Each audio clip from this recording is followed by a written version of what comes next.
ഒരാൾ വയറുവേദന എടുത്ത് നിലവിളിക്കുമ്പോഴാണോ ഫ്ലൂട്ട് വായിക്കുന്നത്? ചോദിക്കണേൽ കാര്യമുണ്ട്. ആ മാതിരത്തെ പണിയാണല്ലോ ഞാൻ ചെയ്യുന്നത്. തല്ലാഞ്ഞത് ഭാഗ്യം. ഈ വയറുവേദന എടുക്കുന്ന ആൾക്ക് എന്താ വാഴത്തോട്ടത്തിൽ കാര്യം? ഇന്ന് നല്ലൊരു കാഴ്ച കാണിച്ചു തരാം. കണ്ടോ അനുവിനെ അനുവിന്റെ കുട്ടികളെ. ഹായ്, നമ്മൾ സോയുടെ പുതിയൊരു വീഡിയോയിലേക്ക് എല്ലാവർക്കും സ്വാഗതം. ഞാൻ വീഡിയോ എടുക്കുന്നതേ അനു കണ്ടിട്ടില്ല കേട്ടോ, ദേ വരുന്നുണ്ട്. സ്കൂൾ വിട്ട് വന്ന ഇതാണ് പരിപാടി. ഈ പട്ടികളായിട്ട് കളിയും പിന്നെ അവർക്ക് തീറ്റ കൊടുക്കലും അങ്ങനെയൊക്കെ ആയിട്ട്. അപ്പോൾ അവരോടെ ഒന്ന് ഭക്ഷണം കഴിച്ച് റെസ്റ്റ് ചെയ്യാറുണ്ട് ഈ പട്ടികളൊക്കെ. അപ്പം അതുകൊണ്ടാണ് അവരുടെ ഒപ്പം ഇങ്ങനെ കൂടി നടക്കുന്നത്. കണ്ടോ, വാലാട്ടി നടക്കുന്നുണ്ട്. ഇനി അവളുടെ മേല് കയറാൻ നോക്കലും കളിയും അവരൊപ്പം കളിക്കാൻ ചെല്ലാൻ വേണ്ടിയിട്ടാണ് ഈ ബഹളം കേട്ടോ.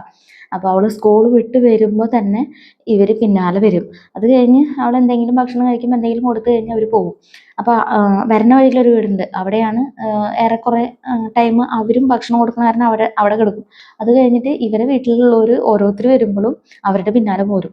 അപ്പോൾ അനുവിൻ്റെ അമ്മ നേരത്തെ വണ്ടിയുമ്പോൾ വന്നപ്പോൾ അവരൊപ്പം പോകുന്നതാണ് കേട്ടത്. അത് കഴിഞ്ഞപ്പോൾ അനുവിനെ കണ്ടപ്പോൾ അനുവിൻ്റെ പിന്നാലെ കളിക്കാൻ നിൽക്കുകയാണ്. അനുവിൻ്റെ അമ്മ ജോലി കഴിഞ്ഞ് വന്നതാണ് കേട്ടോ. അപ്പോൾ ഒന്ന് ജസ്റ്റ് നടന്നിട്ട് വരാമെന്ന് പറഞ്ഞിട്ട് ഞങ്ങളങ്ങനെ നടക്കാൻ ഇറങ്ങിയതാണ്. അപ്പോൾ അനു പട്ടിക്കുട്ടികളൊക്കെ ഓടിപ്പിച്ചതാണ് കേട്ടോ. ഞങ്ങൾ ഫോണ് കണ്ടപ്പോൾ വീണ്ടും ഓരോരുത്തരായിട്ട് വരിവരിയായിട്ട് വരുന്നുണ്ട്. അപ്പോൾ അവിടെ ഒരു പുതിയ വീട് വരാൻ വേണ്ടിയിട്ട് മരങ്ങളൊക്കെ നിറയെ മുറിച്ചിട്ടുണ്ട്. അപ്പോൾ ജസ്റ്റ് ഒന്ന് നടന്ന് അതുവരെയൊക്കെ ഒന്ന് നടന്ന് വരാമെന്ന് പറഞ്ഞിട്ട് ഞങ്ങൾ ഇറങ്ങിയതാണ്. അപ്പോൾ ദേ വരുന്നത് കണ്ടോ. അപ്പോൾ കുറേ ദിവസമായി ഞാൻ അനുവിൻ്റെയും ഈ പട്ടികളുടെയൊക്കെ വീഡിയോ എടുക്കണം എന്ന് വിചാരിച്ചിരിക്കുന്നു. ഇന്ന് ഞാൻ കുറച്ച് നേരം തയ്ക്കാനിരുന്ന് കഴിഞ്ഞിട്ട് പിന്നെ ഒന്ന് പുറത്തേക്ക് ഇറങ്ങിയതാണ്. അപ്പോഴാണ് അനുവും പട്ടിക്കുട്ടികളും ഒക്കെ കൂടെ കളിക്കുന്നത് കണ്ടത്. എന്നാൽ പിന്നെ ഇന്ന് തന്നെ ആയിക്കോട്ടെ വിചാരിച്ച് ഫോണും പിടിച്ച് ഇറങ്ങിയതാണ് കേട്ടോ. ആ പറമ്പിൽ പഴയൊരു കിണർ ഉള്ളതാണിത്. ഞങ്ങൾ പറമ്പ് കണ്ട് വരുന്ന വരെ ഒരാൾ വെയിറ്റ് ചെയ്യണം കണ്ടോ. ഇതാണ് ആ പട്ടികളുടെയൊക്കെ അമ്മ കേട്ടോ. ഒരു 3-4 ഡെലിവറി ഒക്കെ കഴിഞ്ഞിട്ടുള്ള ആളാണ്. പക്ഷെ അമ്മ ചെറുതാണ്, മക്കളൊക്കെ വലുതായി. പിന്നെ എന്തൊക്കെയാണ് നിങ്ങളുടെയൊക്കെ വിശേഷങ്ങൾ? ഓണത്തിന്റെ ഡ്രസ്സുകളൊക്കെ എടുത്തോ? എക്സാം ആണ് അടുത്ത ദിവസം തൊട്ട്. അപ്പം എല്ലാവരും നന്നായി എക്സാം ഒക്കെ എഴുതാം. ദേ നോക്കിക്കേ എന്താ അവിടെ നടക്കണേന്ന്. അതിന് ഫോണിൽ പാട്ട് വെച്ചിട്ടുണ്ട്. സ്റ്റെപ്പ് പഠിപ്പിച്ചു കൊടുക്കുകയാണ് പട്ടികൾക്ക്. വീരനാട്യം തിരുവാതിരയും ഒക്കെ പോകുന്നുണ്ട് കളിക്കാനായിട്ട്. അപ്പോൾ സ്റ്റെപ്പുകൾ കുറേ കയ്യിലുണ്ടല്ലോ, എന്നാൽ പിന്നെ അവരെയും കൂടെ പഠിപ്പിച്ചേക്കാന്ന് കരുതി കാണും. ദേ കണ്ടോ, ഇത് നല്ല രസമാണ് കേട്ടോ. അനുവിൻ്റെ വീട്ടിൽ 2 കോഴികളുണ്ട് കേട്ടോ.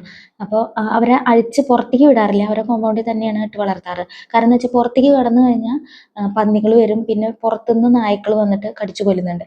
അപ്പോൾ ഇവർ സ്കൂൾ വിട്ട് വന്നാൽ പിന്നെ വൈകുന്നേരം വരെ കോഴികളെ പുറത്ത് വിടുള്ളൂ. അതുവരെ കൂട്ടിൽ തന്നെയാണ്. അപ്പോൾ ആ ടൈമിൽ കോഴികളെങ്ങാനും ചില സമയത്ത് പുറത്ത് കടന്ന ഈ പട്ടിക്കുട്ടികളുണ്ടല്ലോ വന്നിട്ട് ആ കോഴികളെ കോമ്പൗണ്ടിൻ്റെ ഉള്ളിലേക്ക് ആക്കണ വരെ കുരച്ച് പിന്നാലെ നടക്കും.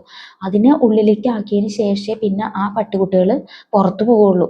അപ്പോൾ അവർ നന്നായി ഇവർ കെയർ ചെയ്യുന്നത് കണ്ടിട്ട് പട്ടിക്കുട്ടികളും കോഴികളെ കെയർ ചെയ്യണം കേട്ടോ. അത് എനിക്ക് വലിയ അത്ഭുതമായിട്ട് തോന്നി കേട്ടോ. ഇവിടെ ഇപ്പം എന്താ നടക്കണമെന്നറിയോ? ഒരു വാഴ കൊലച്ചു, അത് നേരെ സർവീസ് വയറിൻ്റെ മുകളിലേക്ക്. അപ്പോൾ അത് കൊല തൂങ്ങിക്കഴിഞ്ഞാൽ സർവീസ് വയർ പൊട്ടും. അപ്പോൾ അത് വലിച്ച് കെട്ടുകയാണ് അച്ഛനും മോനും നിന്നിട്ട്. അപ്പോൾ മതിലിൻ്റെ മുകളിൽ കയറി നിന്നിട്ടാണ് ഈ വലിച്ച് കെട്ടണത്. ഞാനോ വീഡിയോ പിടിച്ചുകൊണ്ട് നിൽക്കുക. അപ്പോൾ അതിനവിടെ പറഞ്ഞുകൊണ്ടിരിക്കുന്നുണ്ട് 2 പേരും കൂടിയിട്ട്. ഇവിടെ വയറുവേദന, എനിക്ക് ഫ്ലൂട്ട് വായിക്കൽ എന്നാണ് അവരോട് പറഞ്ഞുകൊണ്ടിരിക്കുന്നത്. അപ്പം ഞാൻ വീഡിയോ നിർത്താൻ പോകണേ, അടുത്ത ദിവസം കാണാം. അപ്പം ഞാൻ ഈ കയറ് വലിച്ചു കൊടുത്താലേ മോൻ അവിടെ കെട്ടാൻ പറ്റുള്ളൂ. അപ്പോൾ തൽക്കാലം ഈ ഫ്ലൂട്ട് വായിക്കൽ ഞാൻ നിർത്താൻ പോവാം. അടുത്ത ദിവസം കാണാം. Thank you, bye bye.